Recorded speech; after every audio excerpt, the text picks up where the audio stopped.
कोल्हापूरहून गोंदियाकडे जाणाऱ्या महाराष्ट्र एक्सप्रेसमधनं धावत्या गाडीतून एक व्यक्ती खाली पडल्याची ही घटना आहे.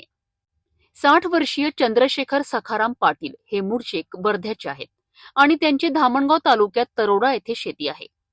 शेती पाहून ते धामणगावहून वर्ध्याला जाण्यासाठी निघाले होते. त्यांनी धावती गाडी पकडण्याचा प्रयत्न केला, परंतु त्यांचा हात सुटल्याने ते प्लॅटफॉर्म आणि गाडीच्या मधल्या जागेत पडले.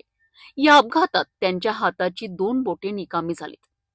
सुदैवाने अमरावतीकडे निघालेले दत्तापूर पोलीस स्टेशनचे हेड कॉन्स्टेबल मनोज धोटे तसेच रेल्वे पोलीस कर्मचारी उमेश दुराटे आणि पंकज खसाडे हे त्या ठिकाणी उपस्थित होते. गौरव चिकाणे नावाच्या एका तरुणाने व्यक्तीला पडताना पाहताच रेल्वेची चेन खिचून गाडी थांबवली. वेळ न घालवता मनोज धोटे आणि उमेश दुराटे यांनी तात्काळ जखमीला स्ट्रेचरवर घेऊन धावतच धामणगाव येथील ग्रामीण रुग्णालयात दाखल केले.